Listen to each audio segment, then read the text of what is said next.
Student, in last video I had taught you heating effect. In this video I will discuss some numerical based on heating effect.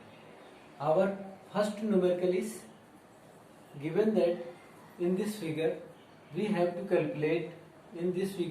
calculate heat produced in 6 ohm resistor in 10 second.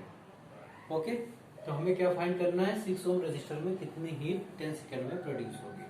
तो हमारे पास heat के फॉर्मूले हैं H is equal to V square by R into T, और दूसरा formula हमारा होता है वी आई टी, तीसरा फॉर्मूला होता है आई स्क्वायर आर टी. अब इसमें से देखो कौन सा हम लगा सकते हैं. हमें इस फिगर में अगर देखें तो पोटेंशियल डिफरेंस यहाँ देखो कितना होगा, इसमें रजिस्टर में यहाँ 12 आएगा, यहाँ पर 0 आएगा. मैंने क्या बताया था, बड़ी वाली डंडी का मतलब ये टोटल जो लिखा है ये टोटल यहाँ पर 12 आएगा, ये छोटी मतलब यहाँ 0 तो यहाँ 0. तो पोटेंशियल डिफरेंस यहाँ कितना हुआ 12. तो हमें पोटेंशियल डिफरेंस आपको पता है 12 वोल्ट, और हमको ये भी पता है रजिस्टर कितना है 6 ओम, और टाइम हमको गिवन है t is equal to 10 second. तो इसका मतलब सबसे अच्छा फॉर्मूला हमारा कौन सा हुआ ये, क्योंकि इसमें सारा कुछ हमें पता है. तो यहाँ पर देखो फॉर्मूला रखेंगे V square by R into T, value रखो फटाफट, कितना होगा 12, 12 का स्क्वायर मतलब 12 इंटू 12 अपॉन, और आर कितना है 6, टाइम कितना है 10, ये कितना हुआ कैलकुलेट किया 12 टू जा 24 इंटू 10 मतलब 240 joule heat will produce in 6 ohm resistor. 240 joule heat will produce in 6 ohm resistor. ये सेकेंड न्यूमेरिकल हमारा. इस फिगर में हमें दिया गया है 3 ओम का रजिस्टर, 6 ओम का रजिस्टर और 12 वोल्ट बैटरी के क्रॉस जुड़े हैं. तो फिगर से देख के क्या लग रहा है, दोनों सीरीज में है. तो हमें इन दोनों में, इसमें कितना हीट प्रोड्यूस होगी वो फाइंड करना है, इसमें कितना हीट प्रोड्यूस होगी वो कितना फाइंड करना है, कितने टाइम में 10 सेकेंड में. ठीक है, 10 सेकेंड में इसमें और इसमें कितना हीट प्रोड्यूस होगी ये फाइंड करना है. ठीक है, तो मान लेते हैं 3 ओम को R1 से हम रिप्रेजेंट करते हैं क्वेश्चन में, और 6 ओम को R2 से, और मान लेते हैं R1 में हीट कितना प्रोड्यूस होगी H1, R2 में कितना हीट प्रोड्यूस हो रही है H2. ठीक है, तो हमें क्या क्या फाइंड करना है, H1 कितना आएगा और H2 कितना आएगा ये निकालना है. ठीक है, तो अब देखो हमारे पास हीट का फॉर्मूला जो होता है क्या क्या होता है, एक होता है V square by R into T, एक होता है H is equal to V I T, एक होता है I square R into T. अब देखो यहाँ पर ये फॉर्मूला हमें लगाना होगा, तो हमें ये पोटेंशियल डिफरेंस चाहिए और ये पोटेंशियल, दो पोटेंशियल डिफरेंस निकालना होगा जब ये सेट होगा. तो ये छोड़ते हैं. यहाँ पर देखिए, यहाँ पर हमें बी भी चाहिए आई भी चाहिए, दो चीज निकालना होगा, तब ये भी छोड़िए. इसमें देखिए आई स्क्वायर आर टी, तो आर इसका भी पता है, इसका भी पता है, ये भी पता है, केवल आई नहीं पता. मतलब हमें यहाँ पर केवल एक ही चीज निकालना है. तो सबसे अच्छा फॉर्मूला हमारा ये होगा. तो सबसे पहले हम आई निकाल लेते हैं. तो आई निकालने के लिए हम क्या करेंगे, टोटल रेजिस्टेंस सर्किट का निकालेंगे. पहले हमारा आई इज इक्वल टू क्या होगा, वी बाई आर इक्विवेलेंट. ठीक है, तो वी हमारा कितना, आर इक्विवेलेंट मतलब टोटल रेजिस्टेंस ऑफ सर्किट. तो यहाँ पर पोटेंशियल डिफरेंस नंबर 12 है, और आर इक्विवेलेंट कितना हुआ 6 + 3 9. तो आई इज इक्वल टू होगा 3 4 जा 3 3 जा मतलब 4/3 ampere current will flow in the circuit. अब देखो हीट प्रोड्यूस इन हमें R1 निकालना है. ठीक है, तो वो क्या है H1. तो फॉर्मूला क्या होगा आई स्क्वायर R1 इंटू टी. तो H1 is equal to I square R1 into T. I अभी हमने कैलकुलेट किया 4/3 का स्क्वायर, R1 हमारे पास 3 है और T हमारे पास 10 है. तो यहाँ से देखो ये आएगा 16/9 इंटू 3 इंटू 10. तो ये 3 इसको कट जाएगा, ये आ जाएगा 3.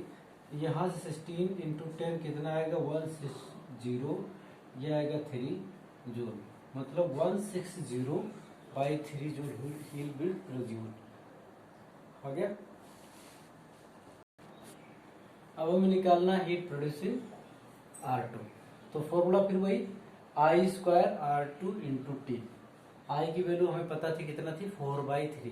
ठीक है, आई की वैल्यू आ गई थी, हमारा कैलकुलेट किया था 4/3 एम्पियर। तो यहाँ पर इसकी वैल्यू रखेंगे 4/3 का स्क्वायर इंटू R2 कितना 6 इंटू टी। तो यहाँ पर इसकी हो जाएगी 16/9 इंटू 6 इंटू 10। अब इसको कट करेंगे तो आ जाएगा 3 2 जा 6, 3 3 जा 9, ये 16 2 जा 32, 32 इंटू 10 320/3 जूल। तो हमारा कितना हीट प्रोड्यूस होगा इसमें 320 joule heat will produce in R2। एक क्वेश्चन हो रहा है। अब देखो मैंने पिछला वाला क्वेश्चन ऐसे 6 ओम और 3 ओम का रजिस्टर था वो सीरीज में कनेक्टेड, अब इनको हमने पैरेलल में कनेक्ट कर दिया है। ठीक है, फिर से हमें वही करना है, इसमें कितना हीट प्रोड्यूस होगी और इसमें हीट कितना प्रोड्यूस होगी। तो फिर से हम इसको मान लेते हैं क्या है R2, इसको मान लेते हैं R1। अब इसमें हीट प्रोड्यूस मान लो H1 है, इसमें हीट प्रोड्यूस मान लो H2 है।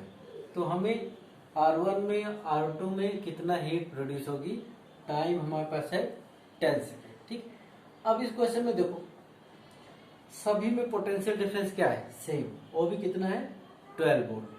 तो पोटेंशियल डिफरेंस पता है, सबका रेजिस्टेंस पता है।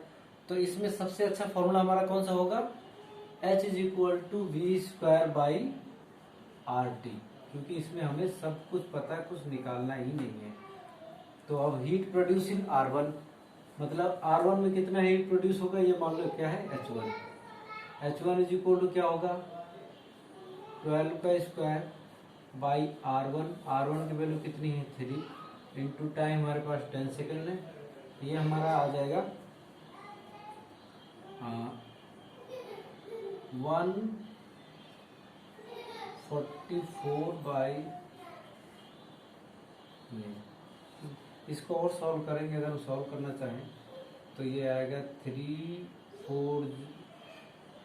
4 जा 12 3। तो इसको कैलकुलेट करें कितना आएगा 3 4 जा 12, यहाँ कितना आया कैरी 2, 3 8 जा 24, मतलब 480 joule heat will produce in R1, मतलब 3 ओम रजिस्टर।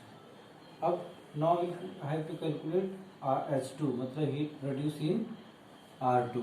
फिर सेम फॉर्मूला V²/R, R कितना है 6, टाइम सेम है 10। तो हमारा यहाँ पर इसको कैलकुलेट करेंगे तो कितना आएगा, देखो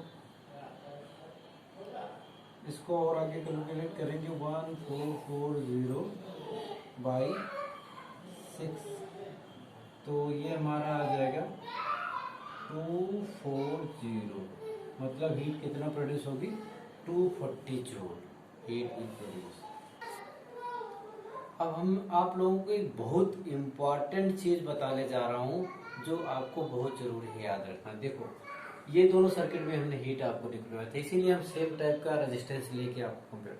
देखो सीरीज में आप देखो सेम बैटरी है, सेम रेजिस्टेंस है, जो इसमें है रेजिस्टेंस वही रेजिस्टेंस यहाँ पर है, बैटरी भी सेम है। ठीक, अब यहाँ पर सीरीज में देखिए इस वाले सर्किट में तो H1 किसमें 3 ओम, 3 ओम में हीट कितनी प्रोड्यूस हो रही है 160/3, और 6 ओम में हीट कितनी प्रोड्यूस हो रही है 320/3 जूल।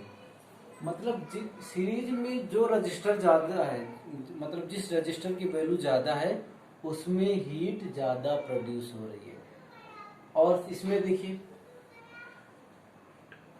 पैरेलल में 3 ओम के क्रॉस ये हीट है, 6 ओम के क्रॉस ये है, मतलब पैरेलल में जिसका रेजिस्टेंस कम होगा उसमें हीट ज्यादा प्रोड्यूस होती है।